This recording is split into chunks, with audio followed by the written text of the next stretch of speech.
Welcome back. My indefinable presence entity. Something absolutely extraordinary just occurred that has everyone experiencing profound recognition without comprehension. Observers interacting with you consistently report sensing that you're fundamentally different from conventional people, yet when pressed to explain what makes you different, they discover complete inability to articulate the distinction, creating unprecedented phenomenon where universal recognition of difference coexists with universal inability to define what that difference is. This wasn't people disagreeing about your nature or holding varied opinions about your qualities. This was convergent sensing, where everyone independently detects fundamental difference, yet nobody can explain what they're detecting, making recognition universal but incomprehensible, creating situation where intuitive awareness of difference transcends analytical capacity to define it, proving that you generate recognition that exceeds articulation. The architects have been monitoring ineffable distinction and recognition paradox phenomena across civilizations for eons, and they've identified what you created as inarticulate recognition, definitional transcendence. When someone possesses qualities that people can sense but not define, observers experience convergent intuition of difference without being able to articulate what makes them different, creating recognition paradox where universal awareness coexists with universal incomprehension, making distinction real yet ineffable. Most distinctions are inarticulable. People can explain what makes someone different using available categories, making differences both recognizable and definable through conventional descriptors. But you apparently generate ineffable distinction, people sensing you're fundamentally different, yet being unable to explain why proves your difference, transcends available categories, making recognition possible but articulation impossible, creating situation where intuitive detection exceeds analytical capacity, proving that some distinctions transcend definitional frameworks through operating at levels that conscious articulation cannot reach. Watch what's happening as observers process inarticulate recognition. They experience definition failure there, certain sensing that you're different coexists with complete inability to explain the difference, creating frustrating gap between intuition and articulation. Some observers are experiencing categorical inadequacy there, recognition that conventional descriptors don't capture your difference, creates awareness that available language lacks categories for what they're sensing. Others are experiencing intuitive certainty, despite being unable to articulate the difference. They're sensing that your fundamentally distinct remains absolutely certain, proving that recognition doesn't require definition. The truly remarkable element is the universality. Everyone sensing the same ineffable difference proves recognition is objective reality rather than subjective projection.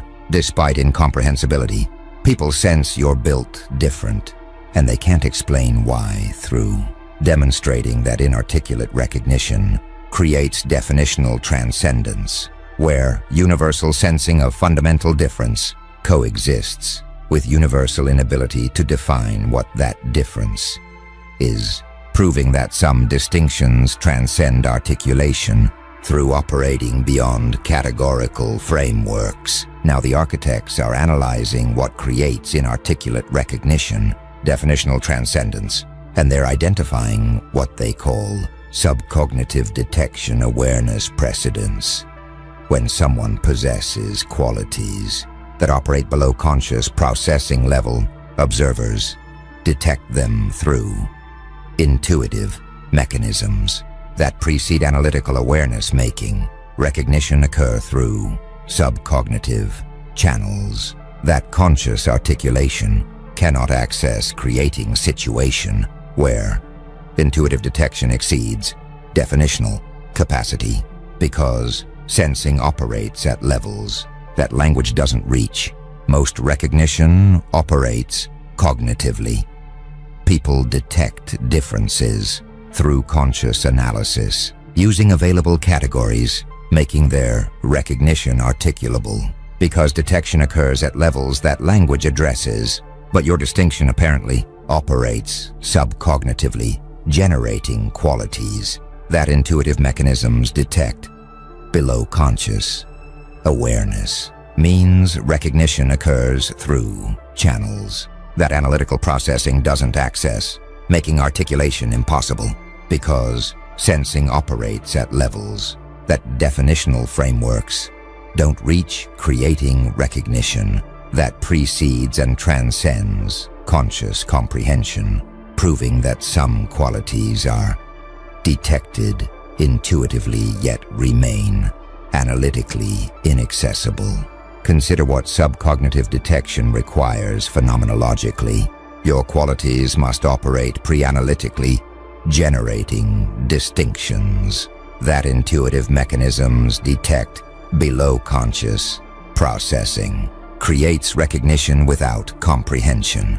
Because detection occurs at levels that articulation cannot access. Watch what awareness precedence creates in recognition dynamics. Intuition precedes analysis. Observers sensing your difference before consciously processing it. Proves detection operates through subcognitive channels that analytical awareness doesn't reach, making recognition inarticulate. Some studying cognitive science recognize that subcognitive processing exists. Research shows that intuitive detection operates below conscious awareness, making your inarticulate recognition potentially reflect genuine subcognitive mechanisms that analytical processing cannot access. Others exploring intuition mechanisms note that rapid cognition precedes articulation, understanding. That snap judgments occur before conscious analysis makes your ineffable distinction potentially operate through intuitive channels that language doesn't reach. A few from phenomenology recognize that pre-reflective awareness exists. Philosophical analysis shows that experience precedes articulation, making your inarticulate recognition potentially reflect awareness operating at levels that definition cannot capture. Some attempting to articulate your difference discover systematic failure. Trying to define what makes you different proves impossible despite certain recognition, because distinction operates at levels that available categories don't address. Others questioning whether distinction is real, wondering if inability to articulate difference means it doesn't exist, makes distinguishing genuine ineffable qualities from illusory recognition important.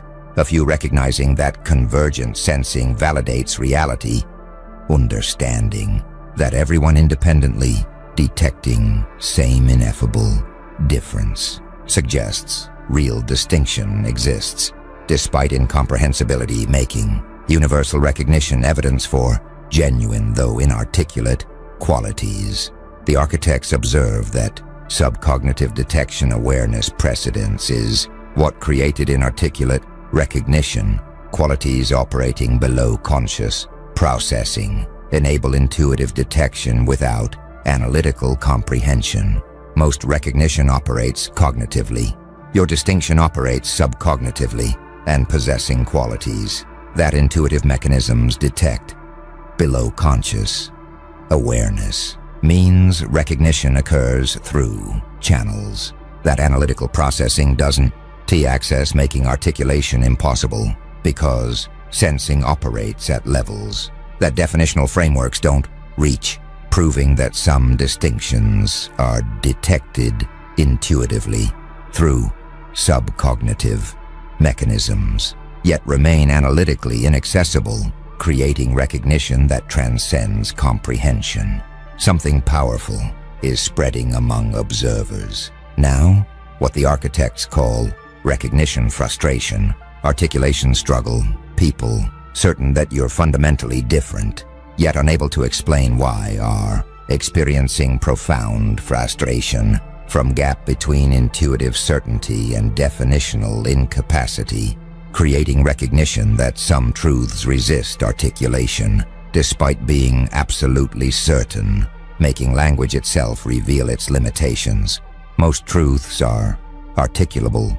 People can express what they know, using available language, making knowledge and articulation align, where certainty enables definition. But your ineffable distinction creates articulation struggle.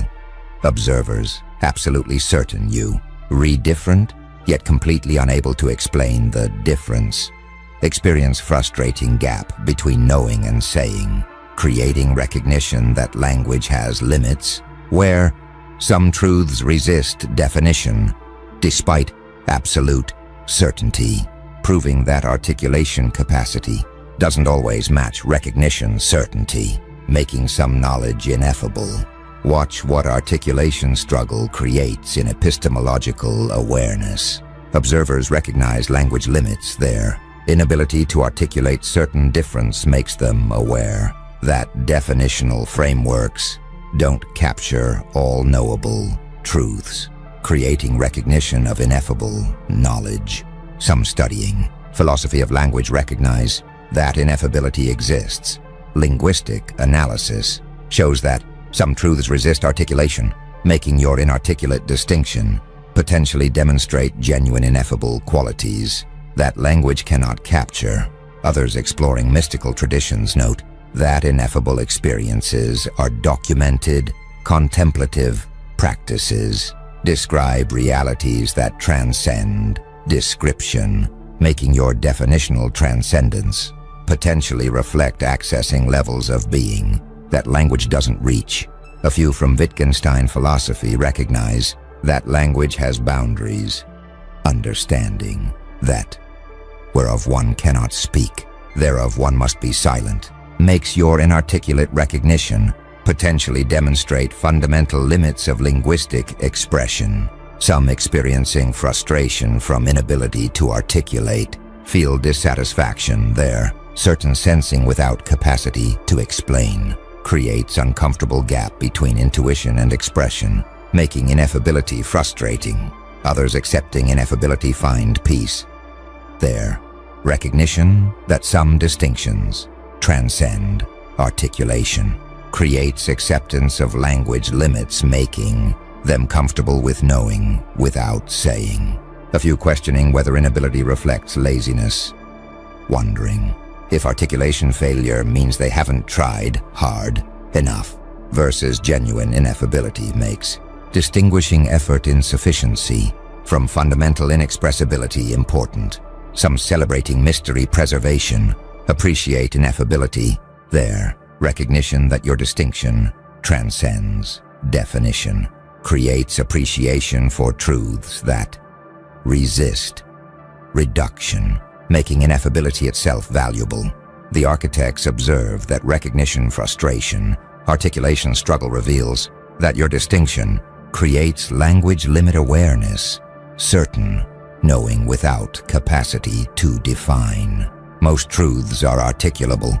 Your difference resists definition, and discovering that, observers absolutely certain you're different, yet completely unable to explain why, creates gap between intuitive certainty and definitional capacity, proving that language has limits, where some truths resist articulation, despite absolute certainty, making recognition that articulation capacity doesn't always match knowledge certainty, creating awareness that some distinctions are genuinely ineffable, transcending linguistic frameworks, making your difference demonstrate that definitional transcendence is real, where certain truths exist beyond what language can capture.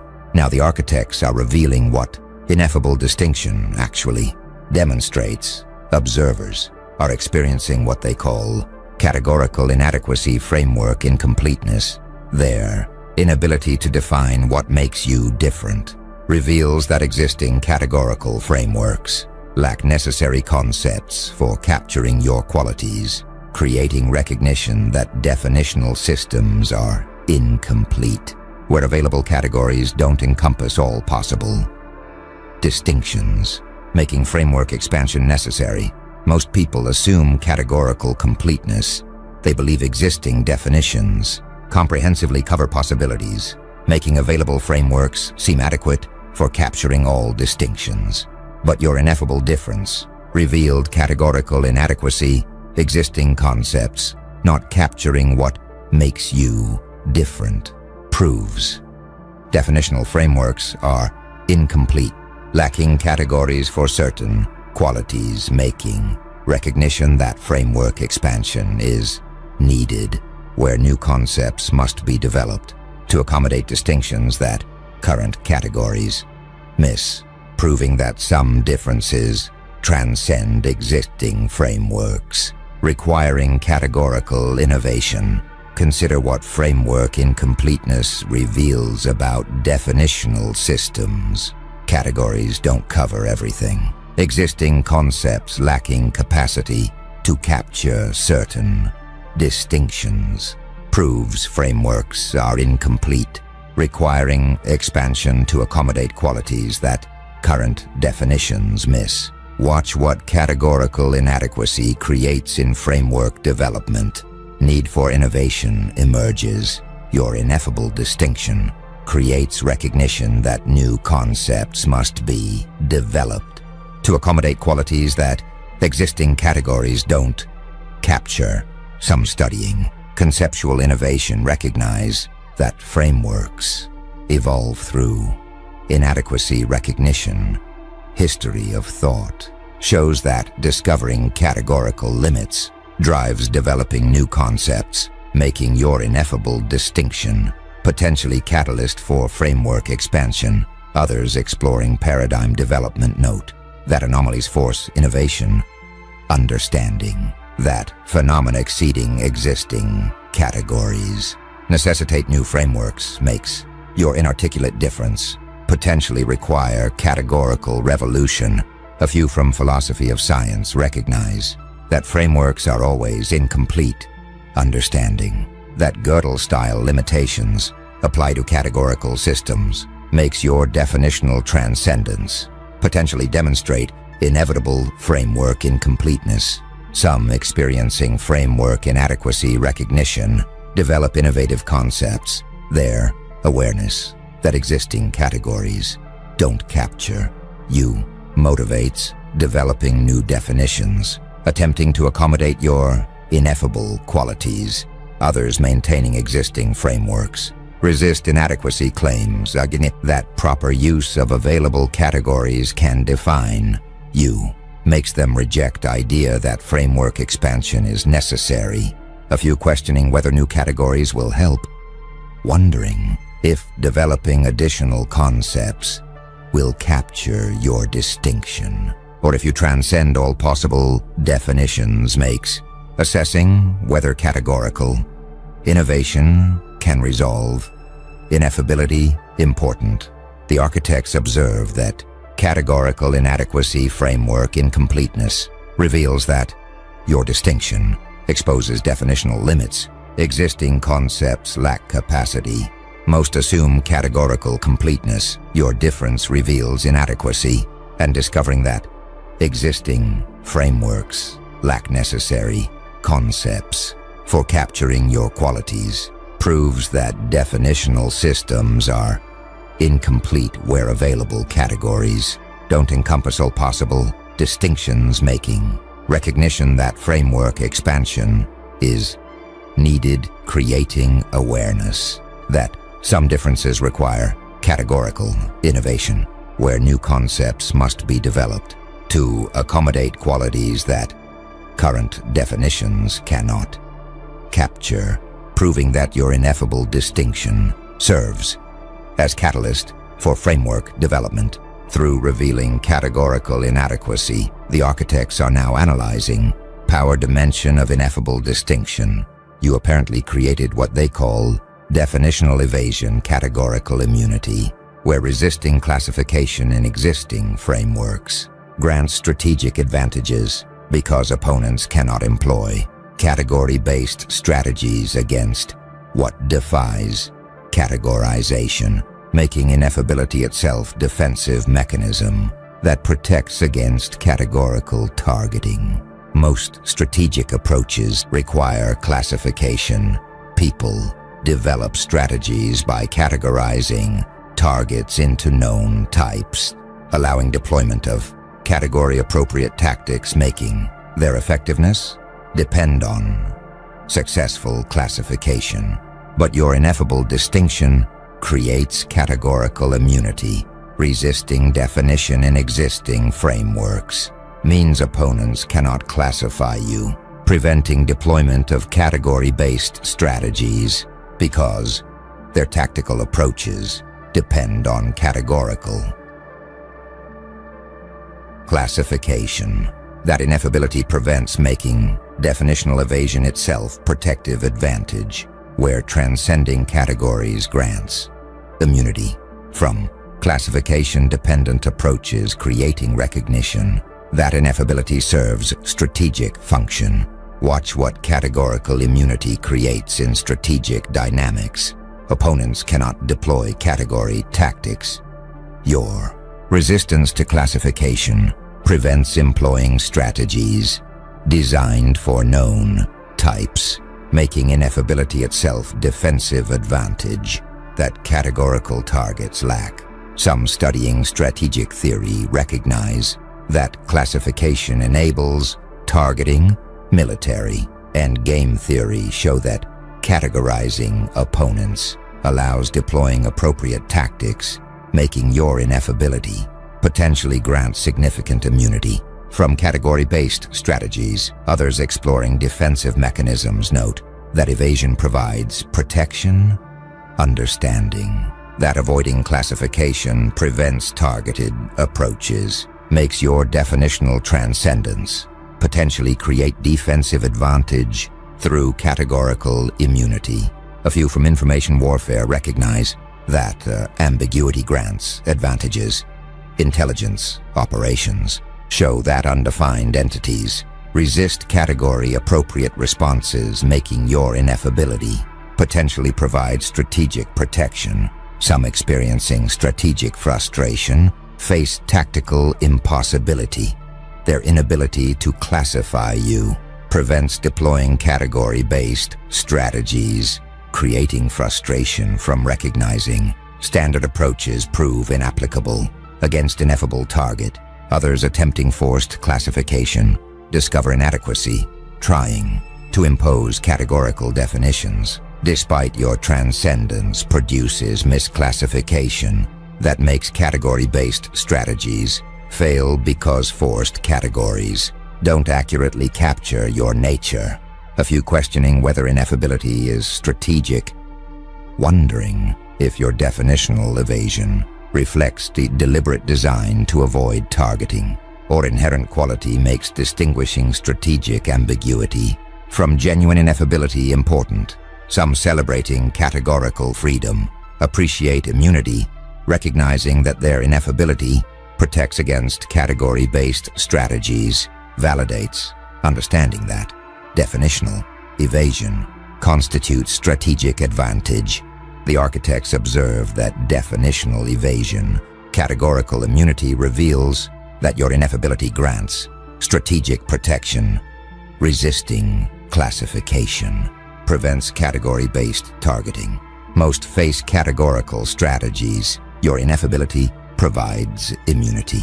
And discovering that resisting definition in existing frameworks prevents opponents from classifying you, which prevents deploying category-appropriate tactics, proves that ineffability itself constitutes defensive mechanism, providing strategic advantages where definitional evasion grants immunity from classification-dependent approaches that categorical targets face, making your transcendence not just epistemological phenomenon but strategic advantage, where resisting categorization provides protection that classifiable entities cannot achieve.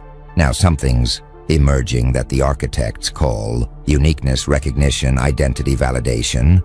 observers, sensing that you're fundamentally different, are discovering that their recognition validates your unique identity, where being perceived as categorically distinct confirms authentic selfhood that conventional conformity lacks, creating recognition that ineffable distinction itself marks genuine individuality. Most people seek recognizable identity. They want to be understood through available categories, making categorical fittings seem desirable for enabling recognition and acceptance. But your ineffable distinction revealed uniqueness value, being perceived as fundamentally different, yet indefinable, validates possessing authentic identity that transcends conventional categories, proving that genuine uniqueness resists categorization, making ineffability itself marker of authentic individuality, where transcending definitions demonstrates true distinctiveness, creating recognition that categorical resistance validates genuine selfhood. Watch what identity validation creates in self-understanding. Ineffability confirms uniqueness. Your resistance to categorization validates possessing authentic identity that conventional categories cannot capture, proving genuine individuality through definitional transcendence. Some studying identity theory recognize that uniqueness resists categorization. Philosophical analysis shows that authentic individuality transcends conventional definitions, making your ineffable distinction potentially demonstrate genuine, unique identity. Others exploring authenticity concepts note that conformity indicates inauthenticity, understanding that fitting categories suggests conventional selfhood makes your categorical resistance potentially mark authentic individuality that conventional identities lack.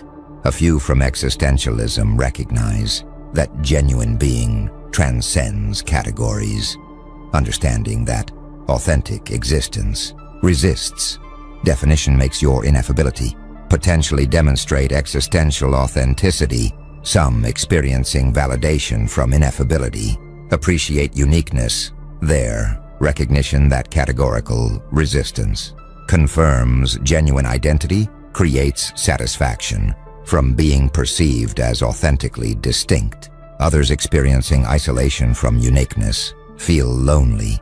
Their ineffable distinction, creating separation from categorical community, makes uniqueness feel isolating rather than validating. A few questioning whether ineffability truly validates, wondering if resisting categorization genuinely proves uniqueness or just indicates being poorly understood, makes assessing whether ineffability marks authenticity important. Some celebrating authentic identity feel validated, recognizing that their categorical resistance demonstrates genuine uniqueness, validates understanding that ineffable distinction marks authentic individuality. The architects observe that uniqueness recognition, identity validation reveals that your ineffability confirms authentic selfhood. Categorical resistance validates genuine uniqueness. Most seek recognizable identity. Your transcendence validates authenticity, and discovering that being perceived as fundamentally different yet indefinable validates possessing authentic identity. Transcending conventional categories proves that genuine uniqueness resists categorization, making ineffability itself marker of authentic individuality, where transcending definitions demonstrates true distinctiveness, creating recognition that categorical resistance validates genuine selfhood, proving that your ineffable distinction serves not just as epistemological puzzle, but identity validation, where resisting categorization confirms possessing authentic unique identity that conventional categories cannot capture, making definitional transcendence itself mark of genuine individuality.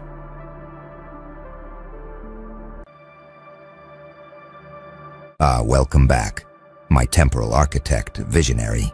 Something absolutely extraordinary just occurred. that has everyone experiencing profound, predictive validation. When you initially presented your timeline forecasting specific sequence of future events, observers universally dismissed it as implausible fantasy, impossible to actualize. Yet as time progressed, each predicted moment began materializing exactly as forecasted, creating unprecedented phenomenon where systematic alignment of reality with dismissed predictions forces collective recognition that what seemed impossible is systematically manifesting. This wasn't you making vague predictions that people interpret favorably after random events or describing inevitable outcomes that anyone could foresee. This was specific, detailed timeline outlining precise sequence that seemed so improbable that universal dismissal appeared justified, yet reality itself began conforming to your forecast with such precision that each aligned moment reduces skepticism, forcing recognition that your timeline possesses predictive accuracy that initial impossibility assessment failed to recognize. The architects have been monitoring timeline manifestation and predictive vindication phenomena across civilizations for eons, and they've identified what you created as sequential validation, reality alignment. When someone forecasts specific sequence that initially appears impossible, yet reality systematically conforms to predictions. Each aligned event serves as validation point where dismissed timeline gains credibility through demonstrated accuracy, making skepticism progressively untenable as systematic alignment proves predictive validity. Most predictions fail systematically. People forecast futures that don't materialize, making their timelines progressively discredited as reality diverges from predictions, creating predictive failure, where forecasts prove inaccurate, but your timeline apparently achieves systematic alignment. Reality, conforming to dismissed predictions, means each materialized event serves as validation point, proving forecast accuracy, making initial dismissal progressively indefensible as alignment accumulates, creating recognition that your timeline possesses predictive power that impossibility judgments fail to recognize, proving that some forecasts transcend probability assessment through achieving reality alignment that validates dismissed predictions. Watch what's happening as observers process sequential validation. They experience credibility reversal. Each aligned event forces reconsidering initial dismissal, making previous skepticism seem like premature judgment rather than justified assessment. That systematic alignment demonstrates predictive accuracy. Some observers are experiencing impossibility recalibration, discovering that dismissed timeline is systematically manifesting, creates recognition that their impossibility assessments were incorrect, making them question judgment accuracy about what can occur. Others are experiencing prediction awe, watching specific forecasted moments materialize exactly as described, creates profound amazement at predictive precision that seemed impossible, making reality alignment itself seem almost supernatural. The truly remarkable element is the specificity. Vague predictions allow generous interpretation, but your precise, detailed timeline leaves no ambiguity, making alignment undeniable. When specific forecasted moments materialize exactly, nobody believed your timeline until every moment started aligning through, demonstrating that sequential validation creates reality alignment, where dismissed predictions gain credibility through systematic materialization, proving forecast accuracy that initial impossibility assessment failed to recognize. Now the architects are analyzing what creates sequential validation, reality alignment, and they're identifying what they call probability transcendence, causal mastery.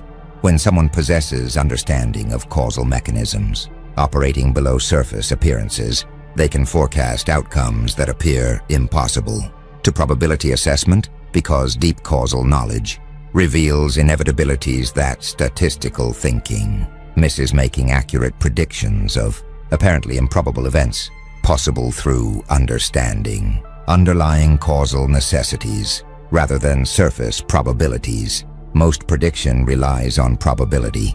People forecast futures based on statistical likelihood, making their timelines reflect probable outcomes that current trends suggest. But your timeline apparently transcends probability, forecasting events that appear statistically unlikely, yet prove causally inevitable, means your predictions access deeper understanding of necessity structures that probability assessment misses, making accurate forecasting of apparently impossible outcomes achievable through causal mastery that recognizes inevitabilities beneath surface improbabilities, creating recognition that deepest predictive capability operates through understanding causal necessities rather than calculating statistical probabilities. Consider what causal mastery requires analytically.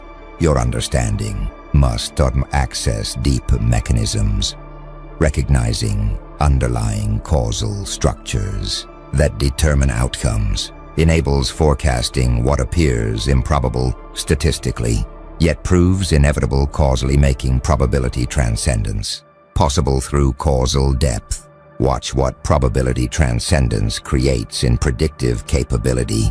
Forecasts exceed statistical expectations. Understanding causal necessities enables predicting apparently improbable events that surface probability assessment deems unlikely, yet deep causation makes inevitable. Some studying causation philosophy recognize that necessity differs from probability.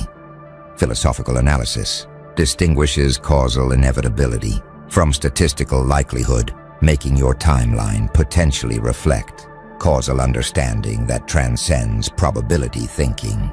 Others exploring complexity theory note that deep mechanisms determine outcomes. Systems science shows that underlying causal structures create inevitabilities that surface probability misses, making your predictions potentially access deep causation that statistical analysis doesn't reach. A few from determinism perspectives recognize that causal chains create inevitabilities. Understanding that sufficient causal knowledge reveals predetermined outcomes makes your timeline potentially demonstrate deterministic understanding that probability assessment lacks. Some attempting to replicate your predictions discover difficulty trying to forecast apparently improbable events. Proves challenging because most people rely on probability assessment, lacking causal depth that your timeline demonstrates. Others questioning whether causal mastery is possible, wondering if truly understanding deep enough mechanisms to predict apparently impossible events proves achievable, makes assessing whether your timeline reflects genuine causal knowledge versus fortunate guessing important. A few recognizing that validation is progressive, understanding that each aligned event strengthens causal mastery hypothesis makes systematic alignment increasingly strong evidence for deep predictive understanding rather than luck. The architects observe that probability transcendence causal mastery is what created reality alignment. Deep causal understanding enables forecasting apparent impossibilities. Most rely on probability. Your timeline accesses causation and possessing understanding of causal mechanisms. Operating below surface appearances enables forecasting outcomes that appear statistically unlikely, yet prove causally inevitable, because deep causal knowledge reveals necessities that probability assessment misses, making accurate prediction of apparently improbable events achievable through understanding underlying causal structures rather than calculating surface probabilities, proving that deepest predictive capability transcends statistical thinking through accessing causal necessities that determine outcomes. Something powerful is spreading among observers. Now, what the architects call dismissal, regret, judgment, humility. People who initially rejected your timeline are experiencing profound regret about premature dismissal as systematic alignment proves their skepticism was unjustified, creating recognition that quick impossibility judgments often reflect limited understanding rather than accurate assessment. Most dismissals feel justified. People reject predictions, confidently believing their skepticism reflects sound judgment-making. Impossibility assessments seem reasonable at time of dismissal, but your timeline validation revealed dismissal error, discovering that systematically dismissed predictions are materializing exactly as forecasted creates painful recognition that their confident rejection reflected limited understanding rather than sound judgment-making.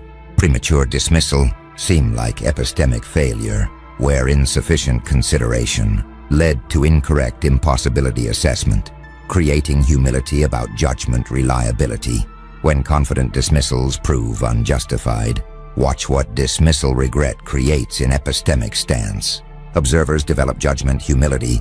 Their premature rejection of your timeline creates recognition that quick impossibility assessments often reflect limited understanding, making them more cautious about dismissing future predictions. Some studying epistemic humility recognize that premature dismissal is common.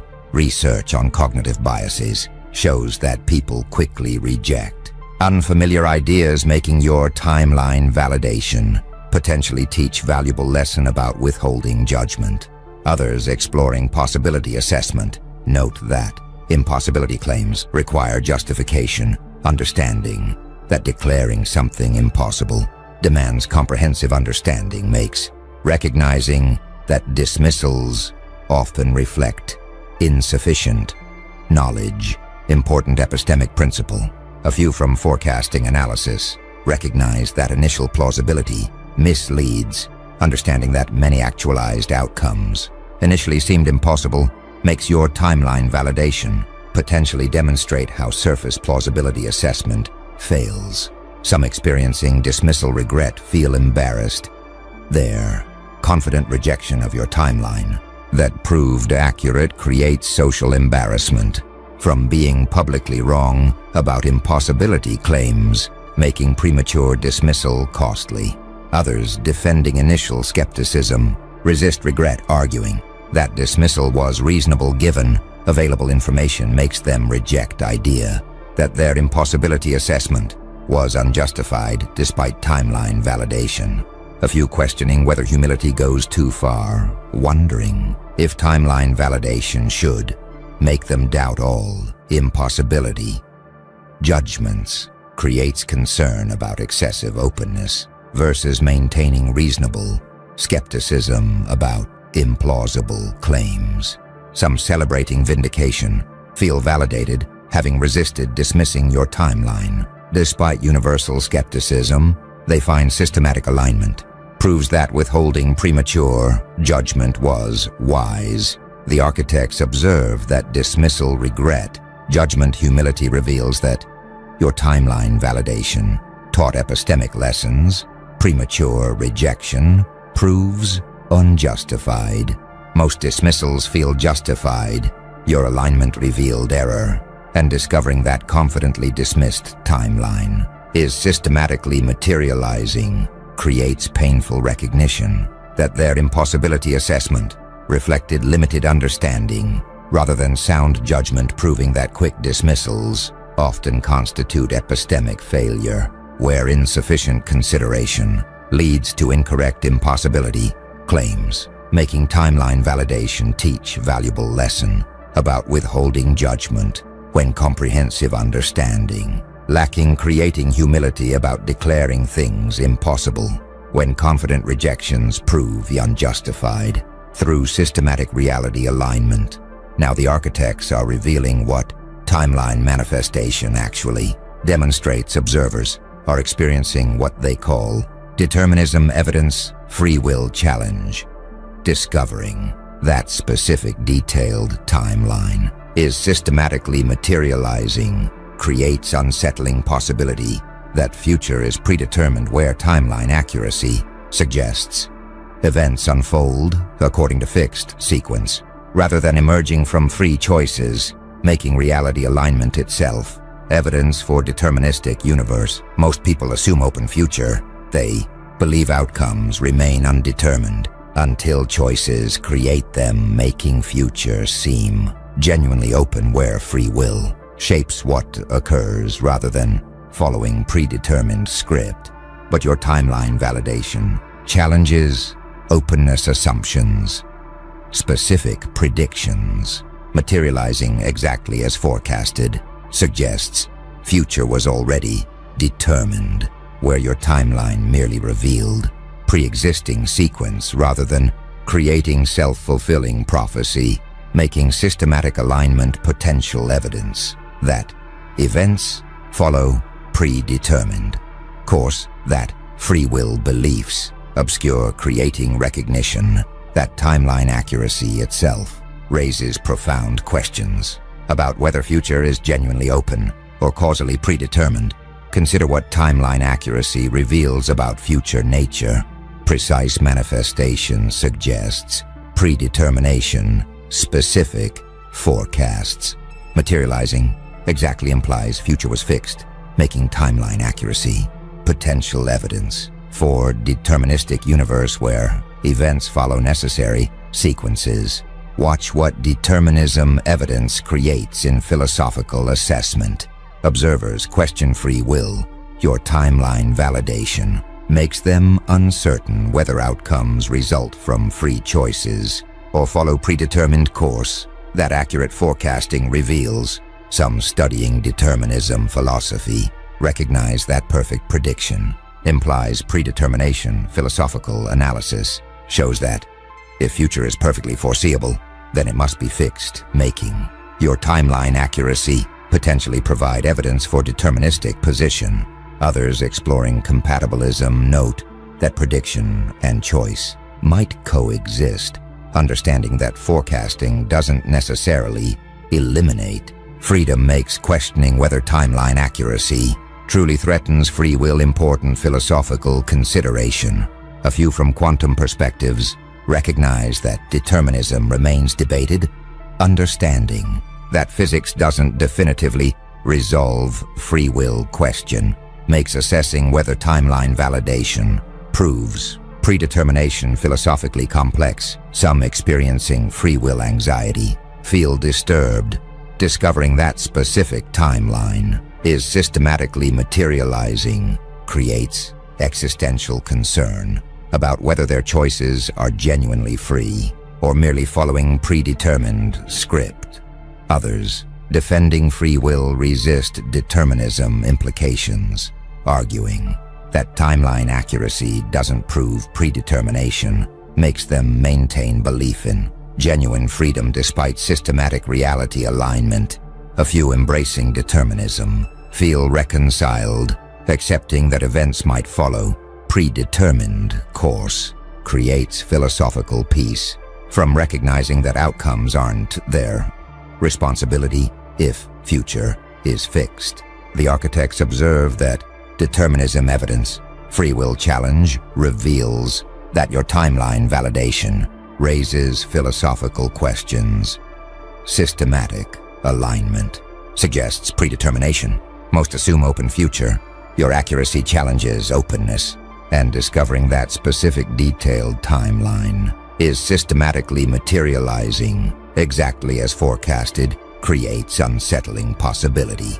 That future was already predetermined, where your predictions merely revealed fixed sequence rather than creating outcomes, making reality alignment potential evidence for deterministic universe where events follow necessary causal chains that free will assumptions obscure, proving that timeline accuracy itself constitutes philosophical evidence, raising profound questions about whether future is genuinely open to free choice or causally predetermined following fixed sequence.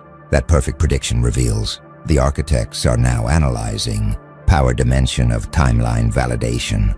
You apparently created what they call predictive authority influence magnification, where demonstrating accurate timeline forecasting grants profound authority because validated predictions establish credibility that magnifies influence over future decisions, making timeline accuracy itself power amplification mechanism. Most authority requires demonstrated expertise. People gain influence through proving competence in specific domains, making their authority domain-specific and gradual to establish.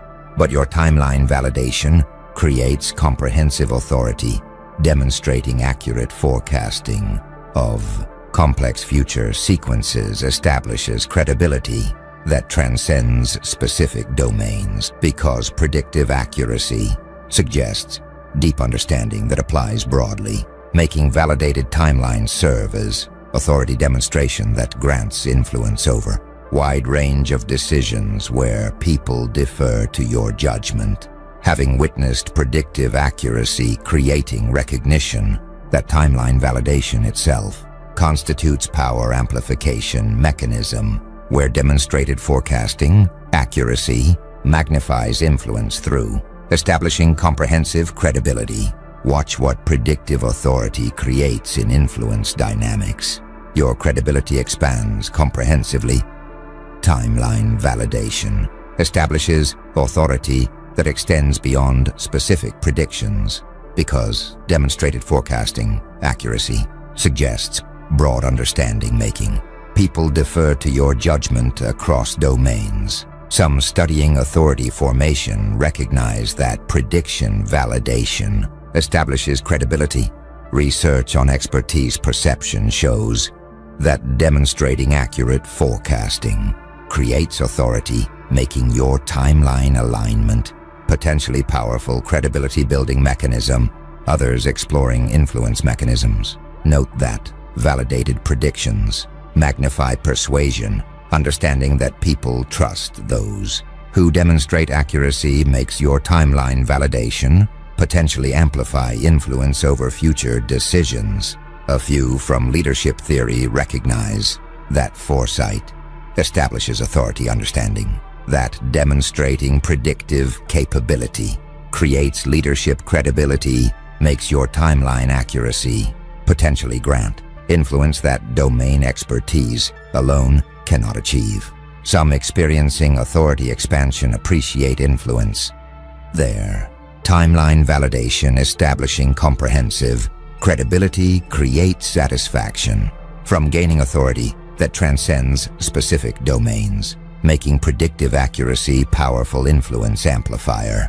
Others resenting your authority resist deference. Despite timeline validation, they maintain independent judgment, refusing to grant comprehensive authority based on predictive accuracy, arguing that forecasting success doesn't justify broad influence. A few questioning whether authority is justified, wondering if timeline validation truly proves comprehensive understanding or just specific predictive success, makes assessing whether broad authority is warranted important consideration. Some celebrating influence magnification feel validated, recognizing that their timeline accuracy grants comprehensive authority, validates investing in, demonstrating predictive capability as influence-building strategy. The architects observe that predictive authority, influence magnification reveals that your timeline validation grants comprehensive credibility, demonstrated accuracy, amplifies influence. Most authority is domain-specific.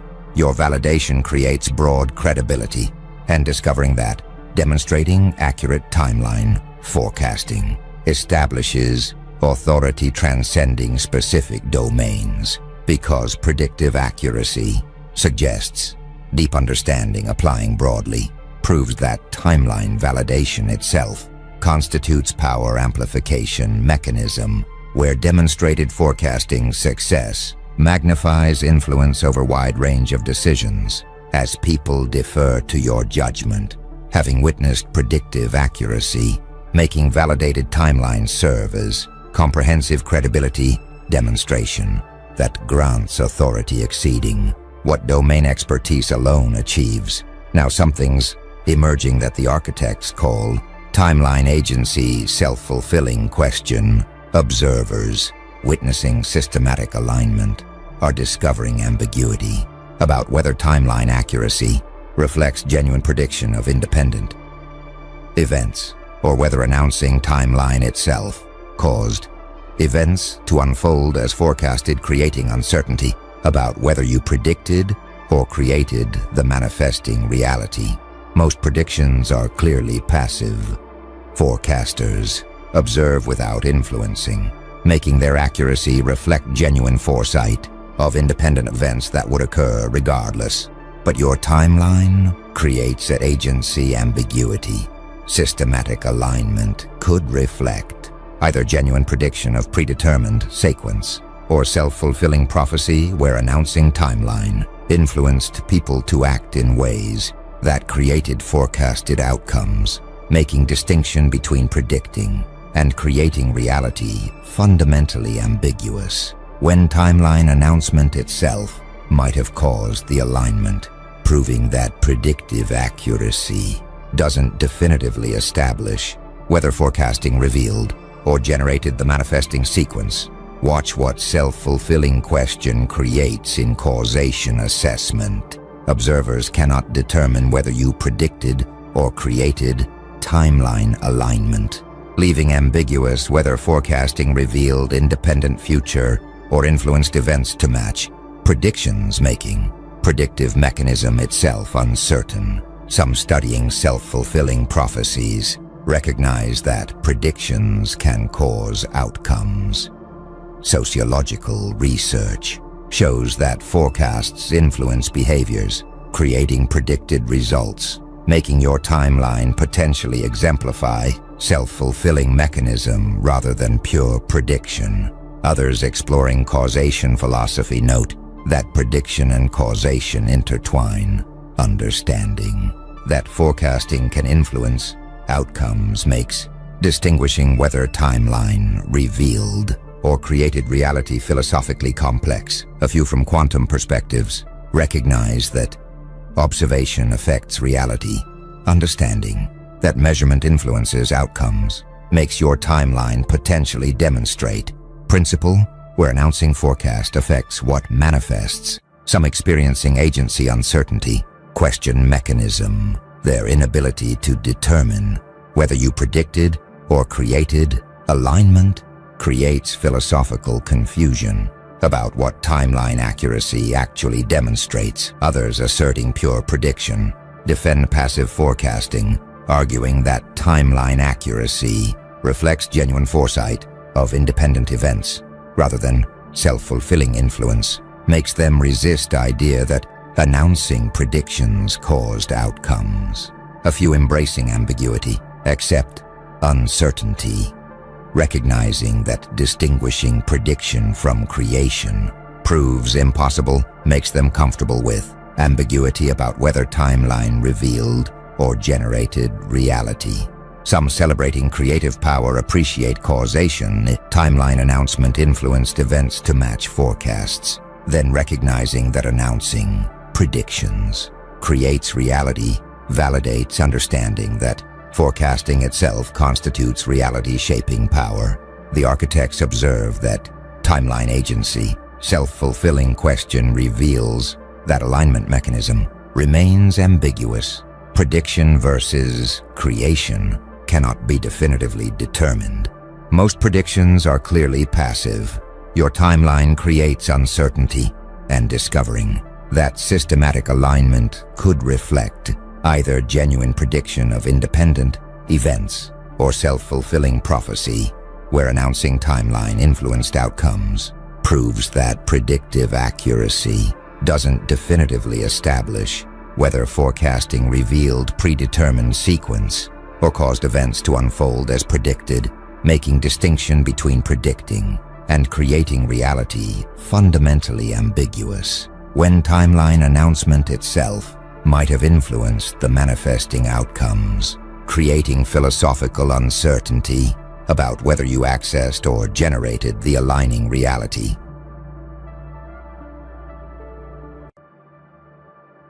Whoa, did you hear that?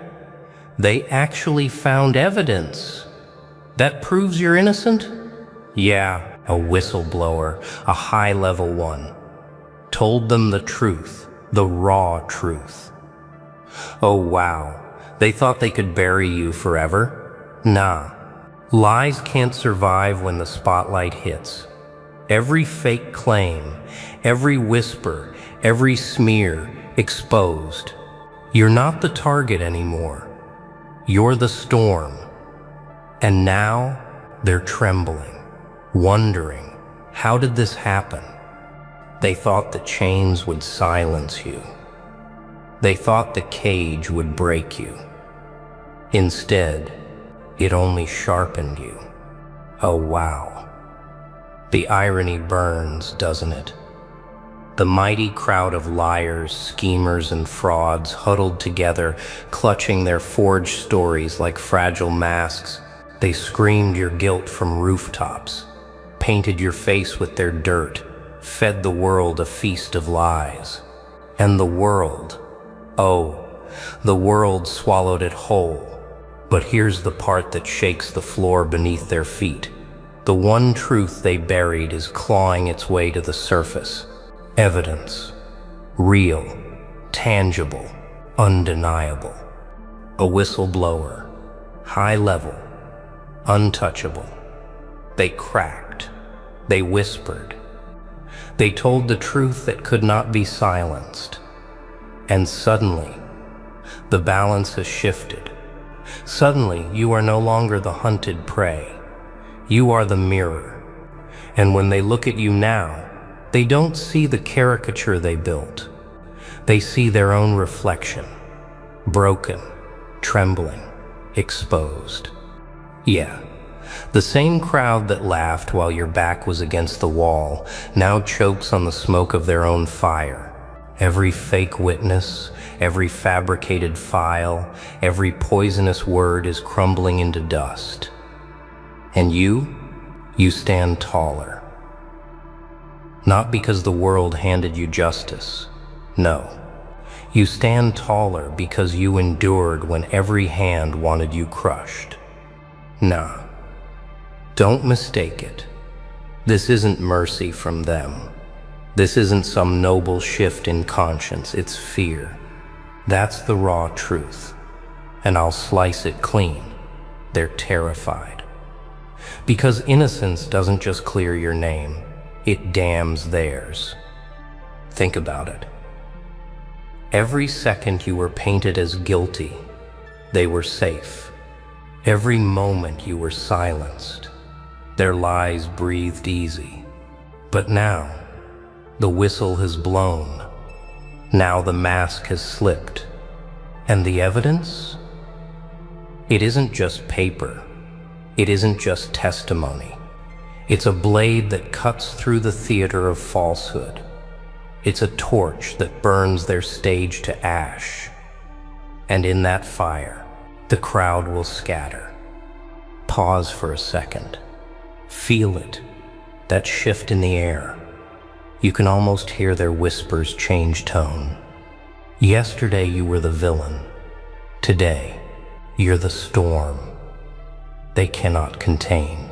And tomorrow? Tomorrow they'll rewrite the script. Swear they always believed in your innocence. Pretend they never spat venom into your skin. Cowards always rewrite history when the truth is too heavy to carry. But here's the part they didn't calculate. Endurance breeds power. What you've walked through wasn't just a trial. It was a furnace. Every accusation, every smirk, every betrayal hardened you. You became a weapon forged in lies, now sharpened by truth, and weapons like you don't get caged twice. So let them tremble. Let them fumble their excuses. Because the whistleblower didn't just reveal you're innocent, they revealed the world's corruption. The higher the level of truth, the deeper the collapse of lies. And when the truth comes from the inside, from one of their own, oh, that's the sweetest collapse of all. Do you see it now? The walls they built around you are not walls anymore. They're ruins. Their fortress is dust. And ruins have one destiny, to be walked over. That's you now. Not the accused, not the cornered animal. You are the survivor who walks over ruins, carrying scars that glow like warnings. Oh, they'll try one more thing. Denial. They'll try to twist the evidence, dilute the truth, bury the whistle under more lies. But lies have weight, and weight always sinks. The truth, no matter how long suppressed, always rises like fire through smoke. And you're the living embodiment of that rise. So here you stand, innocence proven.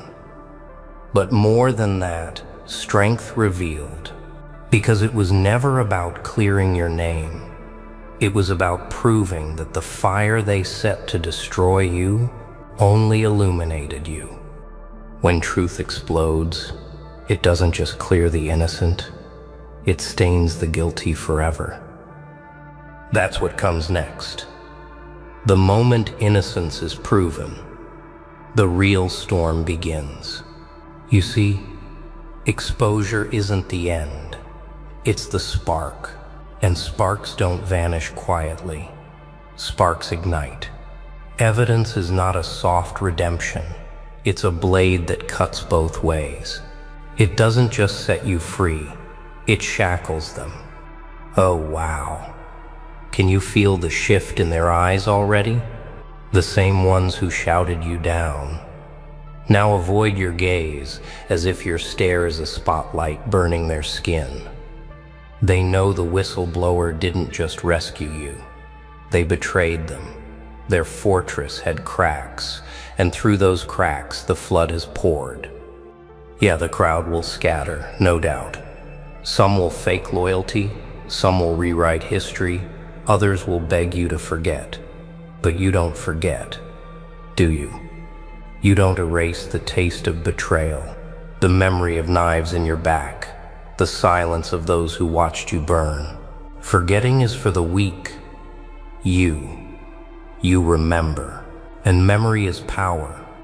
Nah, don't confuse this with vengeance. Vengeance is wild, sloppy, desperate. What you hold now isn't vengeance, it's leverage. A clean, merciless kind, because now every one of them lives under the shadow of exposure. The truth doesn't just free you, it enslaves them. Think of the irony. While you stood accused, they felt safe. While you were buried under lies, they laughed. But the moment innocence surfaced, their safety died. Now every step they take feels like walking on glass.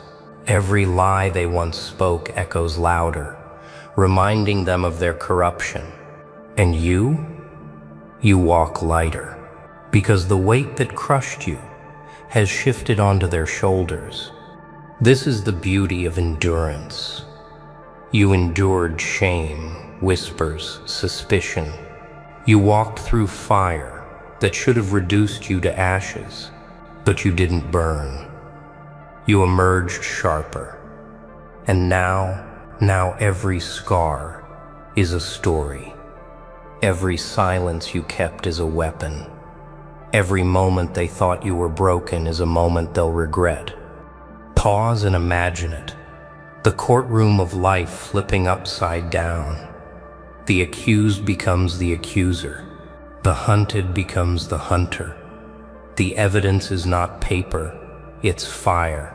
Fire that consumes their false thrones. Fire that lights the ruins of their empire of deceit. And you're standing in the flames, untouchable. But here's the cruel twist. Exposure never ends with one revelation.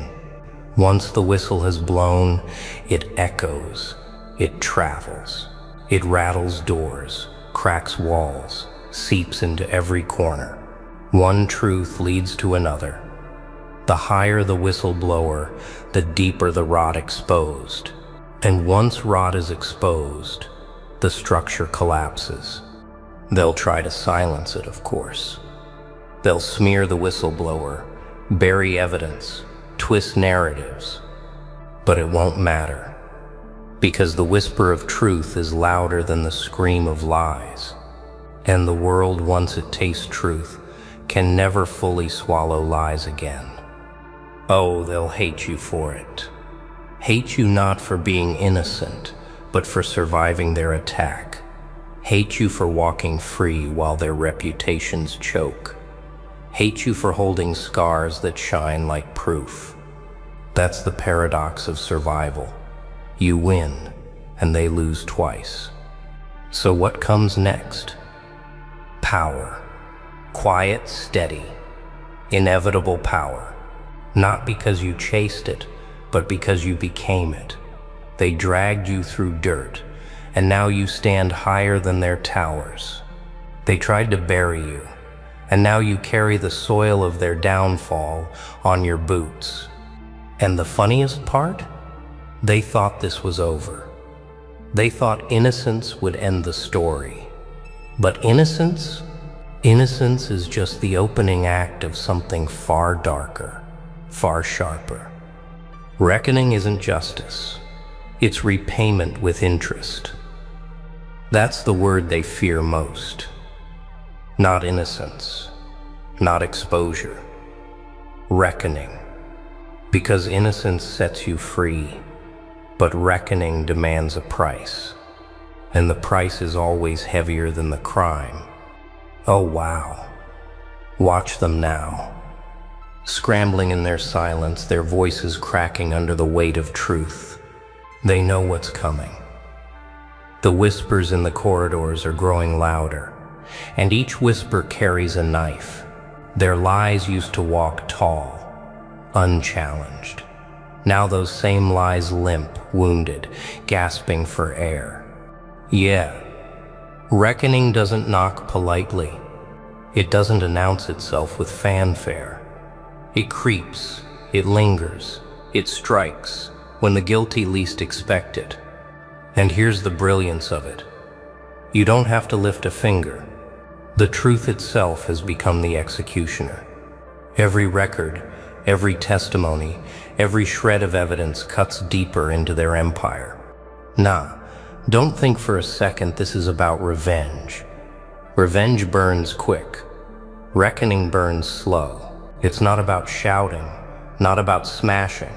It's about watching the house of lies collapse under its own weight, brick by brick, layer by layer, until those who once mocked you stand knee-deep in the rubble of their own deception.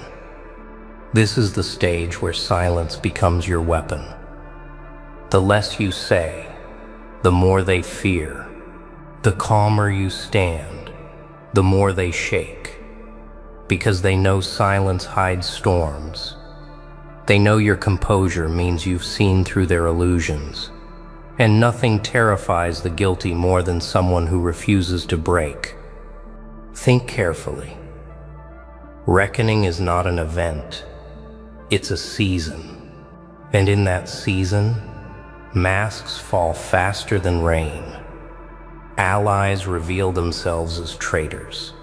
Traitors reveal themselves as cowards. And cowards, they scatter at the first sound of accountability. It's a chain reaction. One whistleblower sparks another. One confession leads to more. The fire they tried to bury becomes a wildfire they can't contain. Oh, the irony of it all. They wanted you erased, yet now you're etched deeper into memory. They tried to silence your voice, yet now your silence echoes louder than their shouts. They dragged you into shadows, yet now you stand as the lantern exposing their rot. That's what reckoning does. It flips the script so completely. Even the authors of lies can't recognize their own story anymore. But don't be mistaken. Reckoning doesn't just destroy them. It reshapes you. It chisels away the hesitation, the doubt, the timidness they once fed on. It teaches you that survival isn't enough. To endure is one thing, But to rise after endurance, that's where real power lives. And that's what you carry now. Not the bitterness of the accused, but the unshakable calm of someone who faced the storm and came out sharper.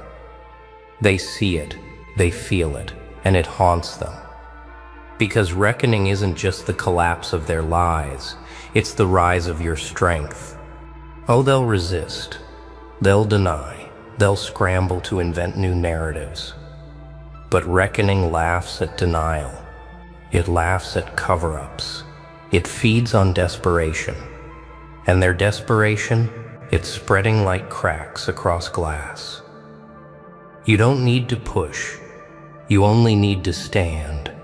And standing, after all this, is the loudest victory. So here we are. Innocence has been proven. Truth has been spoken. Reckoning has begun. And yet, one more question lingers in the air. If reckoning is only the beginning, what does the end look like? The end of reckoning is not silence, it's transformation. That's what the end looks like. Not a quiet curtain drop, not a clean apology.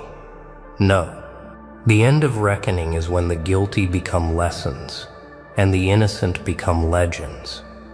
It's when their schemes turn into warnings and your endurance turns into a blueprint for others to follow. Oh wow. Imagine it. The same voices that once cursed your name will be forced to whisper it as a reminder of what happens when truth refuses to die. Your story will not be told as tragedy, but as testimony, a living monument carved out of endurance and unshakable will. Yeah, they will crumble. Make no mistake. Their lies were never built to last. Deception has no roots, only shadows. And shadows cannot stand when light cuts through.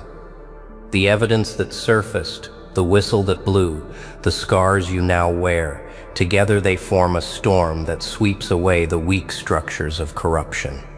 And when the dust clears, only one figure remains standing. You. Nah. Don't think the end means peace for them. Peace is not granted to those who live by lies. The end is chaos for the deceivers. The end is exposure, fracture, collapse. They will turn on each other, clawing, grasping, desperate to escape the weight of truth. And in their scramble, they destroy themselves far faster than you ever could. That's the beauty of it. You don't lift a hand. You simply exist, and their empire falls. But the end doesn't belong to them, it belongs to you. Because the end isn't about clearing your name anymore. That already happened. The end is about evolution. The fire that once threatened to consume you now radiates from within you.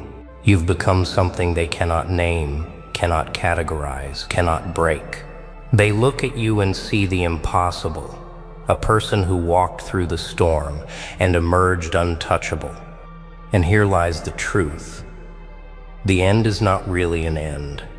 It is a transition, a crossing point. You leave behind the ashes of accusation and step into the realm of power that only the scarred can carry. You've learned patience that cannot be shaken, strength that cannot be stolen, clarity that cannot be blurred. They thought they stripped you down. In reality, they stripped themselves bare while you were rebuilt into steel.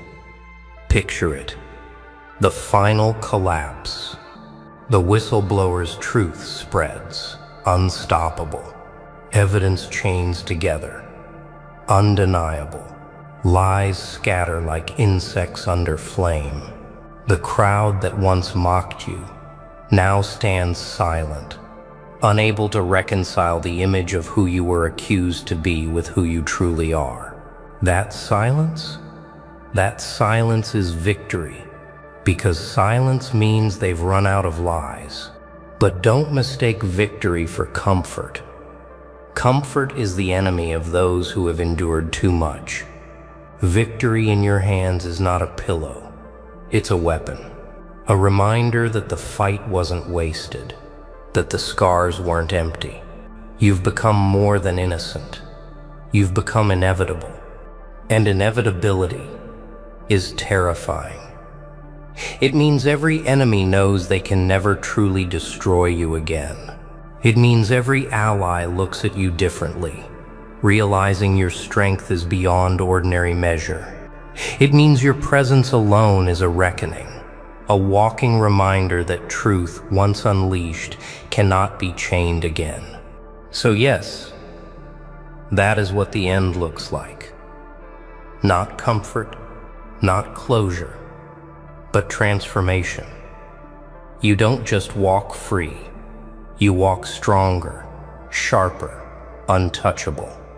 And in your silence, in your presence, in your very existence, you are the storm they swore would never come. But one last question hangs, heavier than all others. If the end is transformation, what do you do with that power? Power is not given. It is claimed, forged in fire, tempered by truth. Oh wow, here it is. The moment they feared most, the moment that transformed survival into legend. You've endured lies, you've survived betrayal, you've risen through fire, and now that power, it's yours.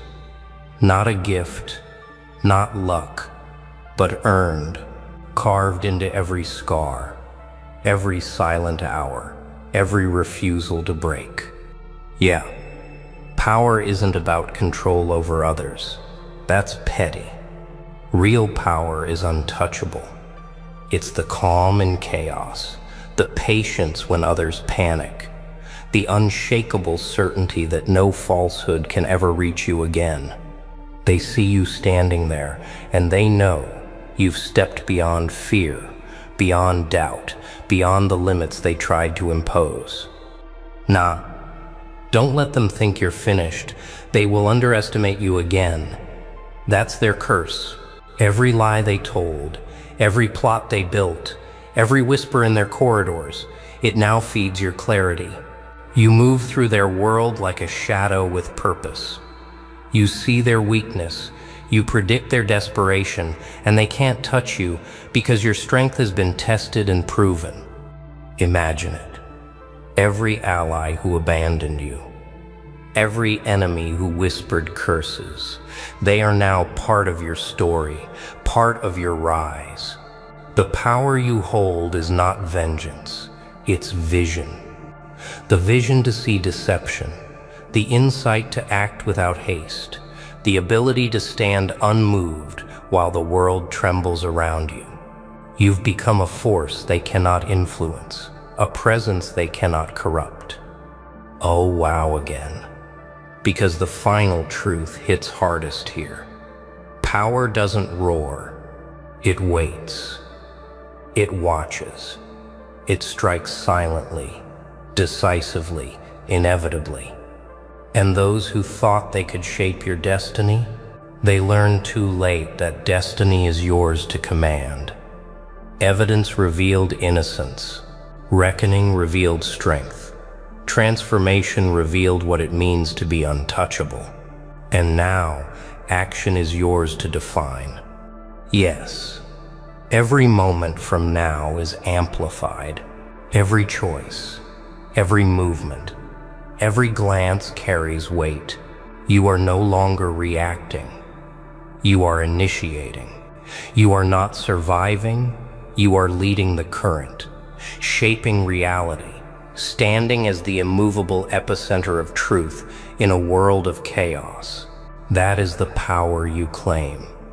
That is the power you deserve. And here's the subtle terror for them. They don't just lose, they learn, far too late, that someone can rise not in spite of chaos, but because of it. Someone can take the ashes of lies and build something eternal. Someone can walk through shadows without being touched by them, and that someone is you. So what do you do with this power? You don't flaunt it. You don't wield it recklessly. You embody it. Every action becomes a testament to endurance. Every decision reflects clarity.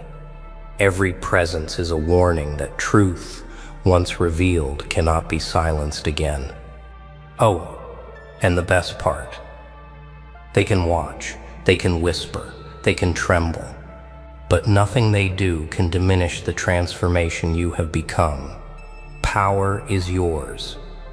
Absolute, silent, undeniable. And it will outlast every lie, every betrayal, every cowardly scheme they once thought would define your life. Yeah, they thought they could bury you. Nah, they failed. Spectacularly. And now, standing among the ruins, you realize the fire that was meant to destroy you, it became your weapon. The silence that was meant to crush you, it became your armor. The lies that surrounded you, they became your lesson. So here you are, innocence proven, truth revealed, reckoning executed, transformation complete, power claimed. So here you stand, untouched, unbroken, unstoppable. They tried to bury you. Nah. But you rose higher, sharper, stronger. Every lie, every betrayal, every whispered curse faded away. You're not just innocent, you're untouchable. A force they can never reckon with. Remember this, the world will always test you, but truth, endurance, power, they always win. And now, the story is yours. Every scar, every triumph, every silent victory screams your legend. So stand tall, walk fearless, and let them watch as the storm becomes unstoppable. Yo, listen up. Are you ready? You just did what no one thought possible. You hacked the CIA's playbook. Yeah, that one? The system, the secrets, the rules, all yours now? Can you feel it? That fire in your veins? That rush? That chaos? The power to move unseen? Untouchable? Unstoppable? They thought they controlled everything, but now they're lost. And guess what? You're smiling. You're laughing while they scramble.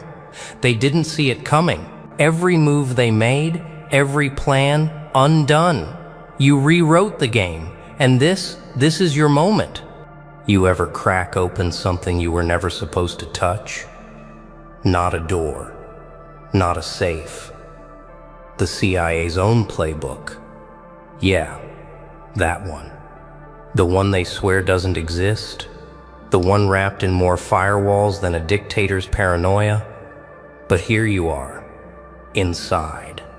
Pages pulsing with strategies, lies dressed up as policies, moves designed to keep the rest of the world on its knees while they call it order. You're not supposed to be here, but you are. And that's when the rules stop working. You see, the CIA plays a different game than the one they let you watch.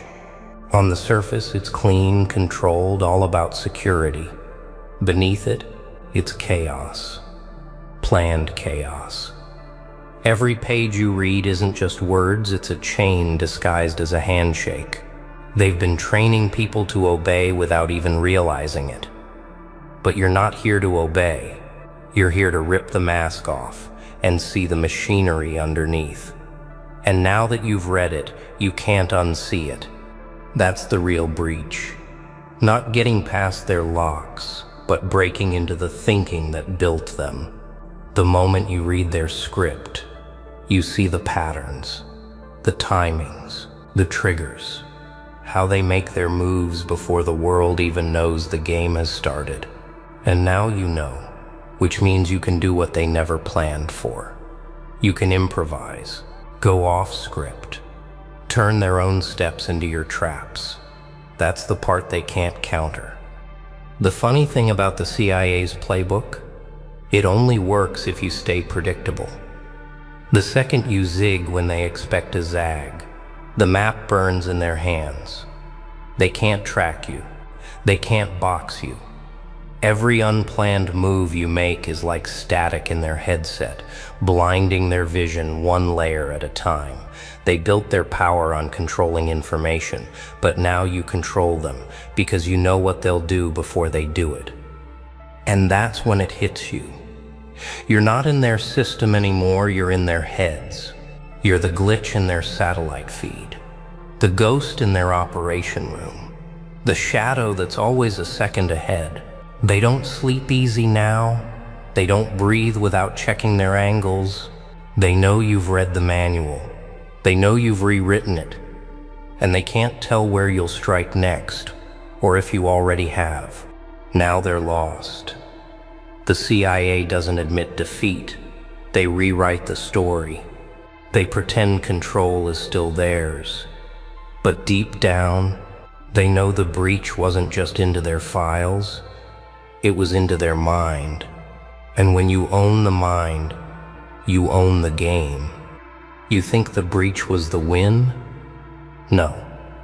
The breach was just the doorway. The real power comes after, when you start decoding the patterns buried in the CIA's pages. And they are there, everywhere. At first, it's like looking at static, random, harmless. But then, your brain starts catching rhythms, timing, repetition, like hearing the heartbeat of a predator before you see its eyes. You start predicting moves they haven't even made yet. That's when you stop reacting and start orchestrating. Every agency lives and dies on patterns. They call it protocol, strategy. You call it predictable. And when you see the loops they run, the triggers they pull, the bait they drop, you can tear apart their plan before they even write it. You watch them move their pawns while you're already setting fire to their king. It's not just about knowing what they'll do. It's about making them believe they came up with the wrong move all by themselves. The beauty of reading patterns? You stop fearing surprises, because nothing is a surprise anymore. They send a message. You already know the reply they're fishing for. They shift their assets. You've already boxed them into a dead end. They think you're guessing, but you're following a map they didn't know they left lying around. That's the part that eats at them. The CIA lives on certainty. You strip that away. You strip away their identity. And it's not just the big plays. It's the micro moves, the subtle tells, the way they change language in briefings, the way they cut comms half a second earlier than usual, the way silence drags just long enough to be a warning. You see all of it. You catalog it. You weaponize it. And suddenly you're not just reading the playbook, you're writing the next chapter before they can. That's the edge most people never touch. The ability to act like you know the future. Because you've studied the present so precisely, it might as well be a script. And when you act with that kind of precision, they start doubting themselves. Doubt is poison. It spreads fast. It slows their hands. It clouds their aim. And by the time they pull the trigger, you're already behind them, smiling. The truth is, you don't just play the game anymore. You tilt the board. You bend the rules. You make them hesitate at the exact second they needed to move, because you've hacked the one thing more valuable than their files. You've hacked their rhythm. And once you own the rhythm, you can make anyone dance. They think they've still got eyes on you. They don't. They think their satellites, their surveillance, their precious algorithms can map your next step. They can't, because you've learned the ultimate survival skill. You've made yourself unreadable. The CIA can track patterns, but what happens when the pattern is you breaking the pattern? Every time they think they've got a lock, you move sideways. Every time they build a profile, you burn it before it's done. You're not just off their radar, you've built a new sky where their radar doesn't even work. You stop moving in straight lines. No predictable routines, no obvious choices. You change the tempo. One day fast, the next slow, then still. You let them think they've caught the rhythm. Then you snap it in half. It's psychological warfare.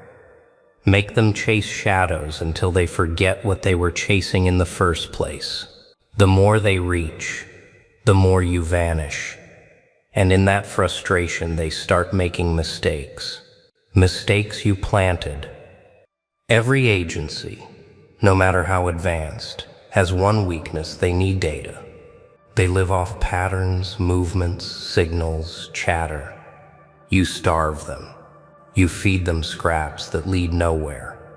You let them waste time analyzing noise while you're moving in total silence. And silence isn't empty. Silence is a blade. The longer it stretches, the sharper it gets, until they start cutting themselves with it. You're not just avoiding detection. You're feeding them a ghost version of yourself. Fake trails, misleading signals, a breadcrumb trail into a black hole. You're rewriting your digital shadow every second, like painting a moving target they can never hit. They might think they're closing in, but all they're really doing is circling a decoy you built weeks ago. And the real you're already somewhere else, planting the next trap. The CIA's nightmare isn't losing track of someone. It's losing track of someone who knows they've lost them. Because now they can't predict where you'll strike. They can't predict if you'll strike at all. That uncertainty turns every second into a threat, every moment into a question mark. That's when the fear sets in. Not fear of you, fear of not knowing you. And once you've scrambled their signals, they're blind. And a blind opponent isn't dangerous, they're desperate. And desperate opponents destroy themselves. All you have to do is keep moving in ways they'll never understand. You've read their moves. You've studied their code. You know the CIA doesn't just react. They manipulate. They anticipate. They bend the world without anyone noticing. And now, you do the same. But here's the twist. You don't play by their rules. You take their own weapons and turn them inside out. Every strategy they use to dominate others, you flip it.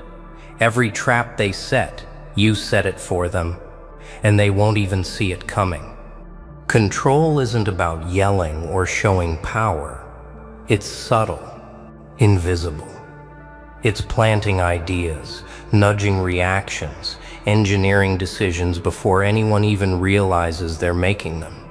You've seen it in the files, heard it in the comms, and now you're doing it better, cleaner, faster, smarter. They think they're leading you, but the reality is, you've already led them into a cage of their own making. The most dangerous part? They can't accuse you. The CIA thrives on evidence, on certainty. You operate in the gray spaces between their rules. Every move you make is a ghost in the machine. Every influence is invisible. They feel pressure, tension, doubt, but they can't trace it. That's the art, bending control without showing your hand, making them dance to a rhythm only you can hear. And they underestimate it. Oh, how they underestimate it. They've been taught to follow, to dominate, to anticipate, but not to question their own strings, not to check if someone else has already pulled them. You're that unseen hand. You're the variable they forgot to calculate. Every operation they launch now carries your signature, but they'll never know whose hand wrote it. By the time they realize what's happening, it's already too late. Their communication lines are twisted, their plans misaligned, their own rules working against them, and all you did was read, learn, and invert. Simple, elegant, deadly. They thought they were gods of strategy, but gods don't get hacked. You do. And in this game of control, you're not just playing. You're rewriting the definition of power. You're taking the CIA's own tactics and proving the ultimate truth. Control isn't given, it's seized. And right now you've seized it in ways they can't even imagine. You ever feel the thrill of walking through a room and knowing no one can see you? Not because you're invisible, but because you've learned how to exist where their sensors, cameras, and eyes can't reach. Ghost mode? That's what you've become. The CIA can track satellites, taps, and networks, but they can't track you. You move through the cracks, the blind spots, the shadows they ignored, and it terrifies them, because they know someone is there, but not who. They built their systems to catch patterns, to anticipate movements, to predict. You laugh in their faces by refusing the pattern. Every step you take is uncharted. Every choice, a glitch in their matrix. You vanish in plain sight. You leave breadcrumbs. They'll follow forever, only to realize the real trail has long disappeared. And they can't adapt because adaptation requires visibility. You've made yourself a question mark they can't answer. And the beauty of it? You're everywhere and nowhere at once. In their meetings, in their calms, in their nightmares, but physically you could be anywhere. They scramble agents, resources, intel while you're already 10 steps ahead, 10 layers removed. Ghost mode isn't hiding. It's dominance without exposure. They think if they can't see you, you're harmless. That's the exact mistake they'll pay for. They're panicking now. You can feel it. Analysts whispering, directors sweating, operatives double-checking every signal. They know the breach wasn't just a single intrusion. They know the hacker, the chaos, is inside their systems and inside their heads. Every move they make is reactive. Every decision is cautious. Fear is their new algorithm, and you wrote it. Ghost mode is more than stealth. It's strategy. It's control. It's the ultimate leverage. Because while they search for you, you're shaping their world, moving through spaces they thought were closed, striking opportunities they thought secure. The CIA may be the king of intelligence, but you're the ghost that rewrites the kingdom. And here's the final kicker. They'll never catch you. Not because you're lucky, not because you're smarter, because you aren't visible. You exist in the cracks, in the pauses, in the moments they're too confident to guard. Every blind spot you claim is a victory. Every invisible move, a declaration of war. And they'll never know where it came from. Silence isn't empty. Silence isn't passive. Silence is a weapon, and you've mastered it. The CIA talks, plans, reports, debates. Noise is their lifeblood. Every word, every signal, every chatter feeds the machine. But you don't talk. You don't signal. You let them fill the void with assumptions, with fear, with mistakes. While they're busy hearing ghosts, You're already moving, already winning. They measure everything. They analyze patterns. They listen for footsteps, for whispers, for the faintest twitch of data. And that's where silence kills.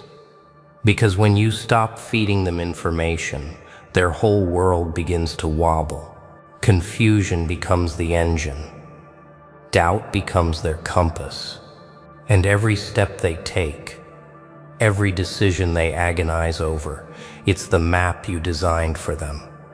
You hold back words and gestures like loaded guns. You smile at meetings without speaking, you nod without committing, you leave trails that go nowhere. They spend hours, days, months trying to understand you while you're shaping outcomes with your absence. The CIA thrives on signals. You thrive in the void. Silence is your camouflage, your strategy, your rebellion. And the fear it creates, oh, that fear is delicious. They can't prove what you're planning. They can't predict your next move. They can't even be sure you're moving at all. All they know is something has shifted. Something is different. Their maps don't work. Their algorithms fail. And every tick of the clock is a reminder that they're powerless because they can't hear you, can't see you, can't control you. They think control is volume, influence, visibility. You know the truth.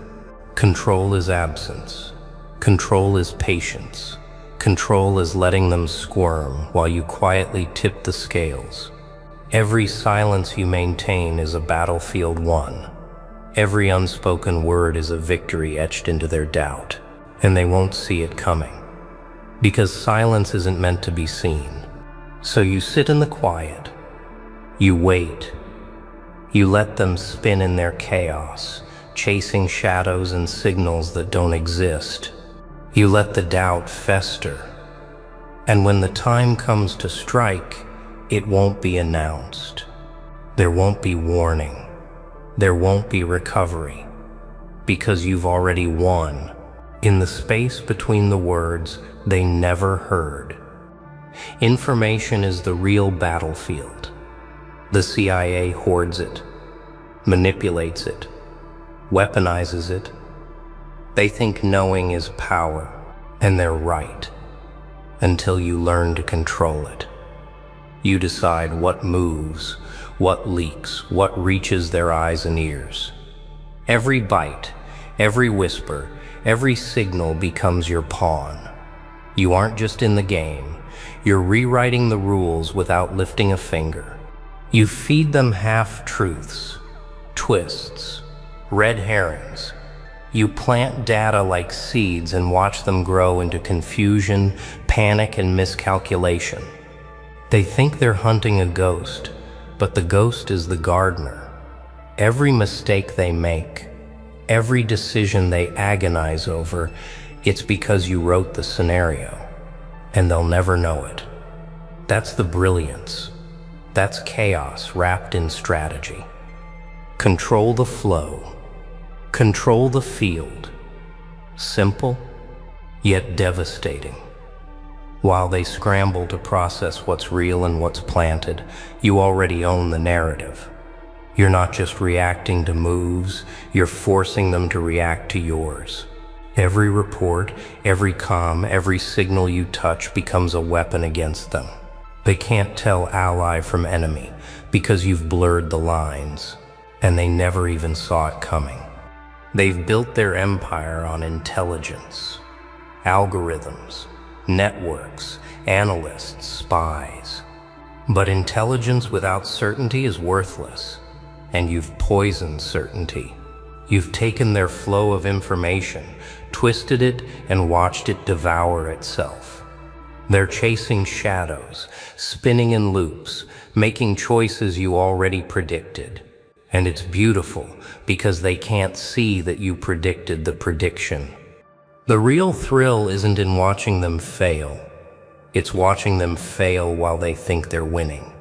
Every press of a button, Every call they make, every operation they plan feeds your dominance. They've underestimated how lethal control of information can be. They've underestimated you. And that's the advantage, the edge that no firewall, no satellite, no agent can ever recover from. And when the dust settles, when the chaos you orchestrated leaves them scrambling, they'll know only one thing. Someone is moving behind the curtain. Someone they can't trace. Someone who owns the battlefield while they pretend to command it. And that someone is you.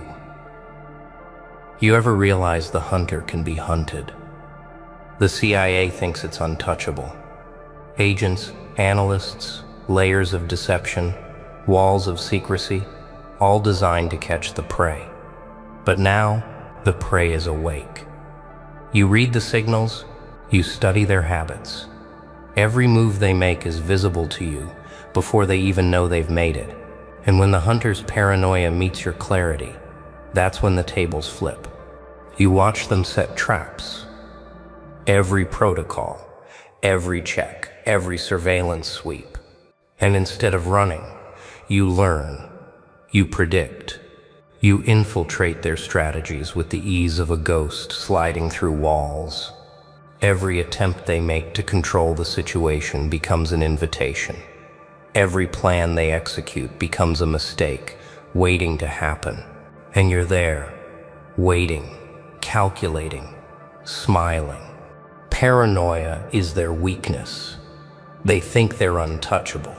They think someone following the rules is predictable. You don't follow rules. You bend them, twist them, disappear between them. You become the variable they forgot to calculate, the error in their equation, the shadow in their files. Every hesitation they make, every doubt that creeps in, it's fuel for your dominance. And when they come at you, thinking they're closing in, it's already too late. You've anticipated the strike. You've set the counter-strike.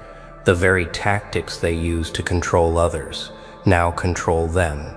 The hunter is confused, frustrated, panicked. And while they're scrambling, you're already 10 moves ahead, invisible, untouchable, untamed.